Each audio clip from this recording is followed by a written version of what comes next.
안녕하세요. 경제전문 심층 팟캐스트 이렇다 13회가 돌아왔습니다. 저는 송이고요. 완전 고색창연한 음악이 흐르고 있는데요. 찬희쌤, 원래 우리 시그널 뮤직이 박력 있는 락 음악이잖아요. 네, 처음에는 우리 파리 꼬민을 기리는 샹송 체리의 계절을 썼어요. 근데 청취자들이 너무 처진다 그러더라고요. 그래서 일본의 재즈 그룹 T-스퀘어의 상큼한 연주곡 Sailing the Ocean이라는 곡을 좀 썼거든요. 근데 생각해보니까 저작권에 걸릴 것 같더라고요. 그래갖고 유튜브에 가봤더니 무료 음원 다운로드라는 게 있어요. 그래서 거기에 하이웨이 데인저라는 무명 락 그룹의 연주곡을 다운받아서 사용해 왔습니다. 그거는 공짜예요? 네, 공짜예요. 근데 오늘은 음악이 이거 완전히 무슨 비싼 짱깨집 들어온 짱깨집 이게 빙빙 돌아가는 그런 네. 테이블이 있을 것 같고 오늘의 주제를 살리기 위해서 좀 바꿔봤어요. 오늘의 주제가 중국이잖아요. 그렇군요. 시그널 뮤직에도 이렇게 깊은 뜻을 담아서 네, 우리 팟캐스트 음악 담당이신 음악뿐만 아니라 참 여러 가지 담당하고 계신 팔방민 찬희쌤이 말씀하셨듯이 오늘 이렇다 13회 주제는 중국입니다. 네. 중국 중에서도 기로에선 위안화의 진로와 그 영향이라는 주제로 진행할까 하는데요. 유프로님, 사실 우리가 지난 1월 중순인가 이렇다 2회에서 중국 경제 경착륙 가능성에 대해서 다룬 적이 있었잖아요. 예, 그렇죠. 예, 안녕하세요. 유프로입니다. 인사를 죄송합니다. 네, 유프로님 나오셨습니다. 지난해 여름부터 올해 초까지만 해도 달러 대비 위안화 가치가 급락하는 가운데 중국 증시가 요동을 치면서 중국 경제의 경착륙에 대한 우려가 높았어요. 일단 좀 요즘 들어서는 중국의 금융시장이 좀 잠잠한 편이죠. 네. 알파조님. 안녕하세요. 알파조입니다. 말씀하신 대로인데요. 네. 최근 한 3월 정도부터 이제 중국의 금융시장이 다소 안정을 찾아가고 있는 것 같습니다. 일단 3월에 들어서면서 달러화 대비 위안화 가치의 하락세가 지금 멈춘 상태거든요. 그리고 4월 들어서는 오히려 달러화 대비 위안화 가치가 지금 올라가고 있는 중이에요. 올 초 분위기랑 완전히 이제 다른 장세가 지금 이게 펼쳐지고 있는데 일단 그럼 위안화 하락세가 언제부터 본격적으로 시작됐는가를 보면은 지난해 8월입니다. 이때가 중국 정부가 우리가 새로운 환율 제도를 도입을 하겠다라고 발표를 하고 3일에 걸쳐서 위안화를 한 4.7% 정도 대폭 절하를 했습니다. 그게 기폭제가 돼서 중국에서 자본이 막 썰물처럼 빠져나가기 시작을 한 거죠. 이제 그러다 자금이 막 빠져나가니까 위안화 가치도 떨어지고 근데 그게 올해 3월 들어서 자본 유출이 줄어들고 있고 그러면서 위안화 약세 흐름도 지금 멈춘 상태고요. 그 덕에 중국 증시도 폭락세를 지금 멈추고 현재 소강 상태를 보이고 있는 중입니다. 좀 안정화되고 있는 이런 모습들이 지금 나타나고는 있는데 문제는 중국 경제를 둘러싼 여러 가지 비관론이나 불안 요인들은 그대로 여전히 남아 있는 거 아닌가 싶고요. 특히나 올 초, 그다음에 그러니까 작년부터 올 초까지 위안화 외환 시장이 너무나 크게 이제 출렁거리면서 요동을 친 것 때문에 앞으로 위안화 가치가 어떻게 움직일 것인가를 놓고 이게 바로 올해 세계 경제의 아킬레스건이다. 혹은 세계 경제 행로의 불확실성을 높이는 가장 큰 요인이 아닐까 이런 얘기들이 많이 나오고 있습니다. 그러면 작년부터 시행했다는 그 중국의 새로운 환율 제도부터 이 얘기를 좀 시작해봐야 될 것 같은데요. 찬희쌤. 네네. 작년이죠. 2015년 8월에 중국 정부가 새로운 환율 제도를 도입했어요. 내용이 뭔가 하면 전날의 시장 가격을 참고해서 기준 환율을 계속 고시하는 거죠. 하루 변동폭을 플러스 마이너스 2%까지 허용하겠다. 그 전까지가 플러스 마이너스 1%였었거든요. 그렇죠. 하루 4%가 되네요. 네, 그러니까 왔다 갔다 아래 위로 하면 4%까지. 위아래로. 그러면서 중국 정부가 위안화를 대폭 평가절하했어요.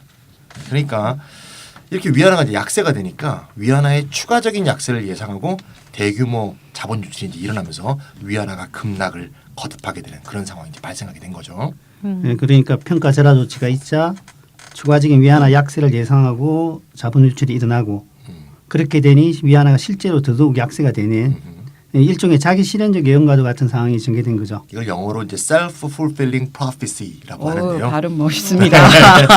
옛날 전직 이거라서. 그러니까 실물이 심리를 변화시키고 다시 그 심리가 실물에 영향을 미치고 이런 그런 이제 순환이 되는 거예요. 네, 바로 그렇습니다. 그런데 말이죠. 이런 사태가 전개된 거의 배후에는 소위 헤지 펀드의 역할이 매우 컸다고 봐요. 우리 헤지펀드 하면 딱 떠오르는 사람이 있죠. 조지 소로스를 비롯한 내노라 하는 월가의 글로벌 헤지펀드들이 중국 경제의 경착륙은 미래의 일이 아니라 현재 진행되고 있는 일이다라고 하면서 위안화 공격에 막 집중을 했거든요. 헤지펀드가 위안화를 공격한다. 이렇게 말하면 우리 청취자분들께서는 수준이 높으시니까 다 들으시겠죠. 근데 혹시 모르시는 분들도 있으니까 유프로님 좀 자세하게 설명 좀 해주세요. 뭐 자세하게 설명하기는 어렵고요. 뭐 비유적으로 설명을 드리면 알기도 어려워요. 왜냐하면 이게 완전 비밀스러운 전략인데. 근데 헤지펀드는 달러 대비 위안화 가치 현 수준이 오래 유지될 될 수 없다고 본 거죠. 즉 위안화 가치가 더욱 하락할 것이라고 본 건데요. 그래서 위안화가 하락할 때 수익을 올릴 수 있는 상품에 베팅을 한 것 같습니다. 예를 들어 위안화 가치가 달러당 6.6 위안 아래로 떨어지면 수익을 내는 상품에 투자를 한 거죠. 뭐 옵션일 수도 있고 선물일 수도 있습니다. 그리고 다른 한편으로는 중국 내 위안화 자산을 매각하고 달러를 환전하는 거죠. 그렇죠. 이 두 가지 방법을 통해서 위안화 하락을 더욱 부추긴 것으로 생각됩니다. 네, 우리가 이렇다 팔에에서 빅쇼트 영화를 다뤘잖아요. 네. 그렇죠. 그때 가격 하락에 돈을 거는 것을 쇼트 포지션을 취한다. 이렇게 이제 우리가 말했었잖아요. 따라서 이제 이번에 헤지펀드가 위안화를 공격했다는 말은 결국 위안화의 가치 하락에 베팅했다. 다시 말해서 위안화에 대해서 쇼트 포지션을 취했다. 이렇게 이제 말할 수가 있습니다. 쉽게 말해서 위안화 죽어라 이렇게 했으니까 위안화에 대해서 사실 공격한 것이다 이렇게 말할 수가 있습니다. 그러면 이제 자본 유출이다 그러면 달러가 확 빠져나가는 걸 말하겠네요. 그렇습니다. 이제 헤지펀드가 작년 8월부터 이제 본격적으로 위안화 공격에 들어선 것 같은데 헤지펀드가 이제 계속 위안화가 떨어진다. 중국 경제가 뭐 거의 붕괴한다. 당연히 뭐 위안화가 떨어질 수밖에 없다. 폭락한다. 이제 이렇게 막 부추기니까 위안화 자산을 가지고 있는 사람들 입장에서는 하루라도 빨리 그 자산을 털어야 돼요. 손실을 좀 덜 보려면은. 그래서 그 위안화 자산을 가지고 있는 사람들이 헤지펀드 행동에 그 동요하면서 너도 나도 지금 뭐 위안화 자산을 거의 투매하다시피 이제 팔아버린 게. 그래서 외환 시장에서는 위안화를 팔고 달러화를 사는 방식으로 해서 이제 돈이 해외로 이제 빠져나가는 거죠. 그러다 보니까 이제 위안화 가치가 당연히 하락할 수밖에 없는 거고요. 근데 아까 알파조님께서 말씀하시기를 이런 흐름이 이제 반전이 일어났는데 3월부터 네네. 자본 유출도 줄고 위안화 약세 흐름도 좀 멈추고 그 덕에 네. 증시 폭락세도 멈췄다 했잖아요. 네네. 좀 살만한가 봐요. 이제 어떻게 된 영문일까요? 일단 그러니까 3월 들어서 위안화 약세가 꺾인 것은 분명한데 이제 두 가지 요인이 작용한 것으로 보이는데요. 첫 번째는 중국 정부 정확히 말하면은 이제 중국의 중앙은행인 중앙인민은행이죠. 그 중앙인민은행이 외환보유고를 털어서 대대적인 환율 방어전을 전개를 했고 또 그 방어전이 성공을 했기 때문입니다. 그러니까 위안화 가치가 막 떨어지니까 위안화가 추락한 위안화를 떠받치기 위해서 외환 시장에서 천문학적인 달러를 풀고 위안화를 사들인 것이죠. 이제 그러면서 위안화 방어전을 했고 그것 때문에 이제 위안화 가치가 좀 안정세를 보이는 거고. 두 번째 요인은 사실은 첫 번째 요인보다 더 중요할 수도 있는데 그 미국이 그 올 초에 당초 원래 금리 인상을 하기로 했는데 그 인상 계획을 다소 완화를 했습니다. 그 올해 아마 4번 금리 인상을 하겠다고 했는데 지금 2번으로 줄인 상태거든요. 근데 중국의 자본 유출 움직임을 이렇게 보면은 미국의 통화 정책에 아주 민감하게 반응을 해요. 그래서 작년 12월 미국이 금리 인상을 한다라고 했을 때 그 전후로 해서 자본 유출이 뭐 엄청나게 빠져나갔다가 최근 들어서 이제 미국 입장을 바꿔서 이제 금리 인상 계획을 좀 누그러뜨리니까 자본 유출이 지금 크게 줄고 있는 것입니다.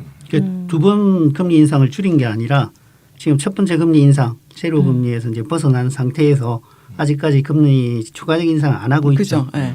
대강 예측할 때 4번 인상될 거라고 예측한 것이 한 2회 정도에 그치지 않을까 이렇게 이제 예측을 하고 있는 거죠. 그러면 이제 헤지펀드랑 맞짱을 떠서 결국 중국 정부가 이긴 거겠네요. 그럼 이제 위안화가 더 하락할 거에 베팅한 헤지펀드는 이제 뭐 숏 잡았다가 개피를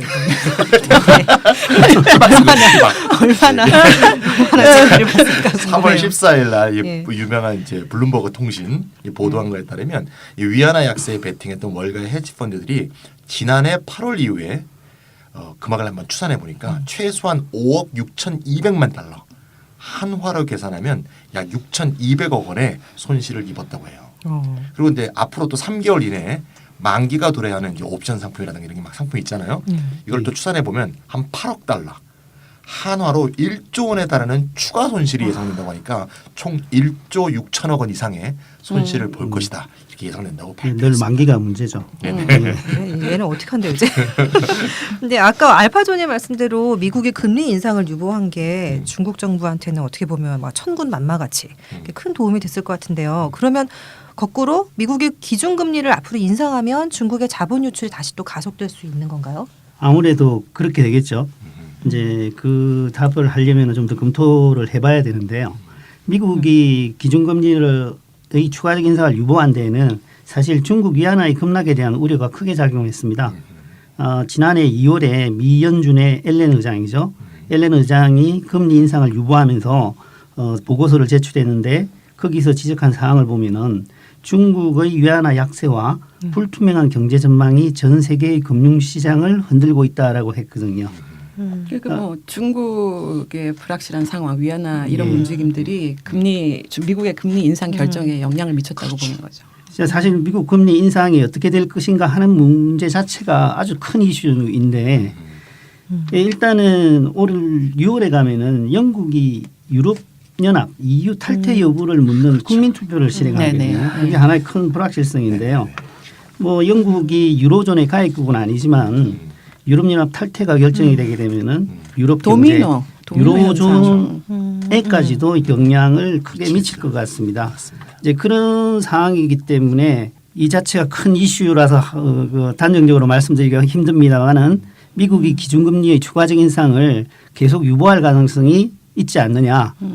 그렇다면은 당분간은 금리 인상 때문에 미국의 금리 인상 때문에 위안화가 급락하는 것은 당분간은 좀 안심해도 되지 않을까 하는 생각이 듭니다. 어쨌든 금리 인상이 최대의 변수인 것은 분명합니다. 그리고 기준금리가 인상되면은 외환시장이 크게 출렁이게 되겠죠. 그렇군요. 근데 그 전쟁이 벌어지면 진 쪽의 피해도 어마어마하지만 사실 이긴 쪽도 어느 정도는 출혈을 감수해야 되잖아요. 맞습니다. 그럼 이번 환율 방어 전쟁에서 승리한 그러니까 중국 정부가 뭐 피해 본 거는 없을까요? 예, 아주 뭐 예리한 전쟁 분석인데요. 서로 피해를 입었죠. 상당한 피해를 입었는데요. 지난해 중국의 외환 보유고가 5,130억 달러나 줄어들었습니다. 연간 단위로 보면은 1992년 이후에 처음으로 중국 외환 보유고가 감소한 건데요. 1992년이면 이제 사회주의 시장 경제를 표방하던 그 해인데 등소평이 다시 화려하게 등장하던 그때죠. 예. 올해 1월에는 한 달 동안만 해도 1,000억 달러가 줄어들었습니다. 그 외환 보유고를 틀어서 달러화 자금을 마련해서 외환 시장에서 달러를 팔고 위안화를 사들여서 위안화 가치를 방어한 거죠. 그런데 이제 2월 이후에는 위안화가 점차 좀 안정세를 찾으면서 외환 보유고 감소폭도 줄었고요. 3월에도 외환 보유고가 100억 달러 정도 늘어나기는 했습니다만은 전체적으로 본다면은 4조 달러에 이르렀던 중국의 외환 보유고가 현재는 3조 2천억 달러로 축소되어 있는 상태입니다. 예, 좀 전에 그 유프로님이 말씀하신 4조 달러였던 때가 이제 2014년 6월이거든요.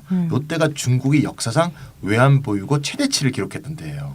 그러니까 지금은 얼마라고요? 3조 2천억 달러. 2천억 예. 그러니까 얼마가 사라진 거야? 8천억 달러가 증발한 20% 거잖아요. 20%가 줄었어요. 근데 우리가 숫자를 또 얘기하면 느낌이 좀 잘 안 올 수가 있어요. 이번에 한국하고 좀 비교해 보면 한국의 외환 보유고 총액이 올해 3월만 기준으로 3,700억 달러예요. 우리나라가 세계 7위예요. 굉장히 높습니다. 그러니까 우리나라는 외환 보유고도 많고 정부 부채도 적은데 국민은 개털인 이런 상황이죠 지금. 네, 참 이상한 나라예요 지금 이제 굉장히.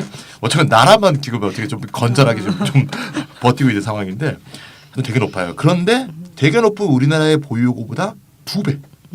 그게 2배가 1년 반 만에 중국에서 사라져버린 거죠. 예, 그렇게 또 비교할 수도 있고 중국의 GDP가 네. 대략 8조 달러 정도 됩니다. 네. 그러니까 4조 달러가 8조.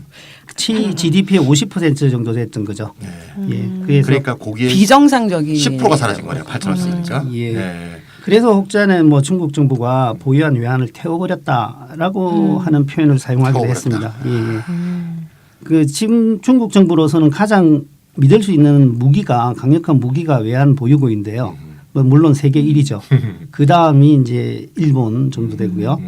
이제 결과적으로 중국 입장에서는 앞으로 제2, 제3의 한일 방어전에 사용할 실탄을 상당히 소진해 버린 셈입니다. 전쟁 1차 전쟁에서 막 실탄을 막 쏴갖고 지금 실탄이 좀 많이 근데 너무 많이 쐈어요. 너무 많이 쐈어요. 예, 너무 많이 쏜 거죠. 그러니까 보유 외환을 태워버렸다 이게 좀 실감나는 표현인 것 같아요. 그럼요. 1차전이 끝나고 지금 이제 소강 상태잖아요. 그럼 이 시점에서 중국 정부가 해야 될 일이 뭘까요? 중국 정부가 한꺼번에 너무 외환 보유고를 많이 탕진을 한 상태이기 때문에 현 시점에서 아마 중국 정부가 역점을 기울여야 될 게 그러니까 최대한 지금에는 이제 외환 보유고를 아껴야 되는 문제가 있고 그러면서 이제 위안화 급락을 막으려면 자본 유출을 차단하는 방법밖에 없을 것 같고요. 중국 정부의 입장에서도 지금 정부가 통제할 수 없는 급격한 자본 유출을 어떻게 막을 것인가 하는 게 최대 고민거리인 것으로 지금 보입니다. 그런데 중국의 자본 통제 능력에 대해서는 상당히 평가가 엇갈리고 있습니다. 충분한 행정적이고 금융적인 화력을 가지고 있다라는 평가가 나오기도 하거든요. 최근에 외환 보유고가 감축이 줄어든 것도 자본 통제가 어느 정도 먹혀들었다는 평가를 낳게 하기도 하거든요. 모르겠는데 확실하지 않은데 일단은 중국은 아직 자본 시장을 완전히 개방해 두지 않고 있습니다. 그렇죠. 그래서 정상적인 방법으로는 자본을 이동시킬 여지는 그리 크지 않거든요.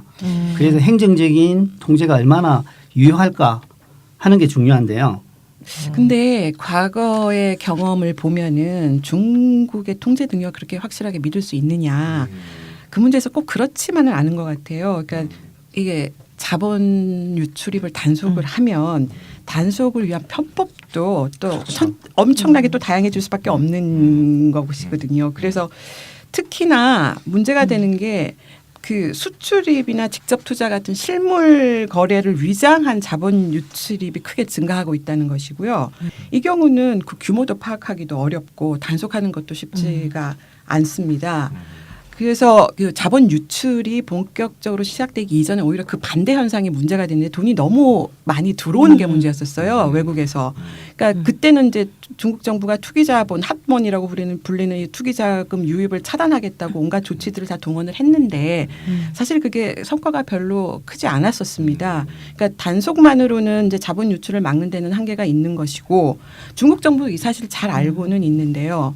현재로서는 사실 달리 대안이 없는 것 아닌가라는 최선을 다해서 지금 어떤 식으로든지 이제 유출을 막는 것 이외에 다른 대안이 뭐가 있을까 뭐 그런 생각이 좀 듭니다. 근데 중국 정부가 그렇게 기를 쓰고 있지만 작년 한 해 동안 중국에서 빠져나간 돈이 무려 1조 달러에 이른다는 보도도 봤거든요. 중국의 정확한 통계가 있는 건 아니고 그냥 대략적으로 추정을 한 것인데 좀 보수적으로 평가를 하면 7천억일 것이다. 그리고 많으면 한 1조 달러 정도가 될 것이다라는 좀 이렇게 저렇게 뭐 계산 방식을 써가지고 이게 나와 있는 통계치들이 있는데요. 그러니까 중국에서 자본 유출이 이렇게 늘어나기 시작한 시점을 딱 보면 이게 2014년 중반입니다. 시기적으로 보면은 미국의 그 달러화가 강세를 보이기 시작한 때랑 딱 겹치는데요. 그 이전까지는 그 중국의 무역 흑자하고 외환 보유고 규모가 같은 방향으로 움직였어요. 그래서 무역 흑자가 늘면 당연히 외환 보유고도 늘어나는 이런 구조였었는데 2014년 중반부터는 무역 흑자는 계속 늘어나고 있는데 오히려 외환 보유고가 줄어들기 시작하고 있는 줄어들기 시작을 했습니다. 즉 이게 의미하는 게 뭐냐면 자본 흐름이 들어오는 돈이 훨씬 많다가 순유입을 하다가 다시 순유출로 바뀌었다는 그런 뜻입니다. 2014년 중반이라는 시점에서 이러한 현상이 나타났다는 데 대해서 주목할 필요가 있습니다. 네. 이 시기는 미국, 유럽, 일본 등의 통화 정책의 방향이 서로 괴리되기 시작한 때이거든요. 뭐 청취자분들은 이미 잘 아시겠지만 유럽과 일본은 양적 완화의 규모를 계속 늘리기 시작한 반면에 미국은 양적 완화의 규모를 축소하기 시작했거든요. 2014년 당시의 최대 이슈가 미국의 출구 전략의 시행이었습니다. 모르겠는데. 뭐 출구 전략이라고 하는 것이 이제 통화 정책을 정상화하겠다. 제로 금리에서 벗어나고 양적 완화의 규모도 줄이겠다. 중단하겠다. 뭐 이런 출구 전략에 대한 것이 이제 이슈였죠. 결국 미국의 통화 정책의 변화 방향을 예상하고 이때부터 중국에서 자본이 빠져나가기 시작한 거라고 볼 수 있습니다. 네. 그런데 그게 처음에는 대규모로 일어나지 않고 조용히 자본 유출이 일어나다가 지난해 8월에 중국 정부가 새로운 환율 정책을 도입하면서 평가 절하 조치까지 취했단 말이죠. 네. 그렇게 되니까 자본 유출이 가속된 됐죠. 거죠. 저는 말이죠. 이 중국의 자본 유출 문제를 조금 다른 측면에서도 이제 바라볼 필요가 있다고 생각이 드는데요. 지금까지 이제 말씀하신 거는 달러와의 상대적인 강세, 위안화의 평가 절하에 따른 위안화의 약세 그런 이제 그런 요인들 그런 거로 이제 자본 유출이 일어난 것을 주로 이제 지적하셨는데요. 물론 이것 때문에 자본 유출이 일어난 면이 분명히 있습니다. 환차익을 노리는 세력들이 이제 쭉 빠져나간 거죠. 좀 다른 각도에서 중국 내부자의 문제는 없을까? 이런 얘기를 좀 하고 싶어요. 그러니까 외국 또 환경 이런 탓만 돌릴 일이 아닌가. 먼저 위안화 하락에 대비해서 중국 기업들이 외화 부채를 서둘러 막 갚고 있고요. 중국 공기업들도 외국 기업 사냥을 막 하는데 여기 이제 역대 최고치를 기록했거든요. 달러가 막 이제 나가고 있는 거죠. 작년 한 해 해외 M&A가 906억 달러에 달했다고 해요. 그러니까 자본 유출 추정치에 꼭 10에서 20% 정도에 해당하는 그런 액수라고 볼 수 있는데요. 또 다른 또 문제도 있어요. 내부 문제로는 중국의 자산가 또는 고위층들도 다양한 채널을 통해서 돈을 해외로 막 빼돌리고 있거든요. 네. 최근에 그 공개된 파나마 페이퍼스 네. 거기 네. 보니까 그 문건에 거론되는 기업의 3분의 1이 홍콩이랑 네, 중국 맞습니다. 회사들이더라고요. 그러니까 시진핑 주석의 매형을 포함해서 문화도 사돈을 들어가 있다는 얘기도 있고. 죄다 해먹는 그런 권력층의 친인척들이 대거 연루됐다 이러던데 아니 근데 해외로 그 열심히 돈을 빼돌리는 주인공들이 결국 중국의 고위층이다 이런 게 입증된 거 아닌가요? 네 맞습니다. 제가 캐나다의 밴쿠버 갔더니 밴쿠버에 이게 고급 주택가가 있어요. 전부 중국 사람들이 다 노르트인데 딱 그 가이드가 그래요. 저기 전부 중국인들, 뭐 성룡 뭐 그런 쫙 많다고. 이번에 성룡 나왔잖아요. 아, 그렇죠. 여기 파나마 페이퍼스에. 네, 그래서 제가 중국 부자들의 자본 해외 유출 방법을 한번 보니까 여러 가지 백태가 있더라고요. 첫 번째 방법은 친인척을 많이 동원한대요. 어디나 뭐 그러죠. 개인당 국외 송금 한도가 5만 달러랍니다. 그러니까 친인척을 통해서 5만 달러를 최대한 뽑는 거죠. 여러 번. 둘째로는 해외 사업체를 구매하는 거죠. 이런 건 이제 합법적인 방법이라고 볼 수 있고요. 요 말고도 비합법적 방법들이 이제 동원이 되는데 해외 신용카드로 해외 보험 상품을 구매한다. 이건 이제 비합법적 방법은 아니네요. 합법적 방법이네요. 이제 좀 불법적 방법으로는 오버 인보이싱이라고 볼 수 있는데 오버 인보이싱이 뭔가 하면 무역 회사가 이제 송품장이 나오잖아요. 송품장에서 이제 돈을 이제 보내야 되는데 돈을 보내야 되는 돈을 부풀리는 거죠. 장부를 네, 장부를. 그리고 난 뒤에 리베이트를 네, 리베이트를 받는 거죠. 그래서 이게 좀 전에 말씀드린 이게 정상적인 거래, 실물 거래를 위장하는 방법이죠. 송금장이니까 수출 거래, 수출입 거래잖아요. 맞습니다. 어. 예. 그럼 우리나라도 뭐 원래 도끼 하는 게 원래 뭐 자본 빼내는 놀랍지 방법이라는 게 원래 선진국이라는 게 이런 것도 많이 가르쳐 주거든요. 네. 괜히 선진국이 아니잖아요. 네, 중국이 물론 심할 텐데 아마 우리 한국이 아마 더 심할 겁니다. 아마. 예. 어쨌든 이러한 합법적, 탈법적 자본 유출을 막기 위해서 중국 정부가 총력을 기울이고 있다는 보도들이 나오고 있고요. 월스트리트 저널에 따르면 개인의 외환 매수 상황을 모니터링할 수 있는 새로운 시스템을 이제 중국 정부가 도입하려고 한다고 하고요. 달러 수요가 많은 은행들한테 일일이 전화를 건넵니다. 그래갖고 야 외환거래 줄여 이씨, 외환거래 줄여 이씨 이런 식으로. 이게 가장 강력한 방법이에요. 그렇죠. 전화 딱 받으면 딱 밥 먹고 그렇잖아요. 예. 뭐 그렇죠. 물 밑에서 이렇게 은행을 압박을 가한다고 합니다. 중국 정부는 이제 겉으로는 말이죠. 우리는 자본 유출을 전혀 신경 쓰고 있지 않습니다. 뭐 새로운 자본 규제 필요 없어요. 이렇게 자신만만한 태도를 취하고 있지만 하지만 뒤에서는 이렇게 보이지 않게 자본 통제를 점점 강화하고 있는 거죠. 그러니까 중국 은행들이 이렇게 정부 지침에 따라서 달러화를 내놓지 않으니까 달러화 구하기가 너무 힘들다. 정상적으로 사업할 돈도 없다. 이런 식의 볼멘 소리도 지금 나오고 있는 지경입니다. 그렇군요. 여기 중국 얘기도 이렇게 재밌지? 네, 여기까지 위안화 하락을 둘러싼 중국 정부와 헤지펀드 사이의 전쟁, 그리고 중국 정부의 1차전 승리, 그리고 중국의 자본 유출 차단 노력까지 한번 살펴봤는데요. 잠깐 쉬었다가 2부를 계속해 볼까 합니다.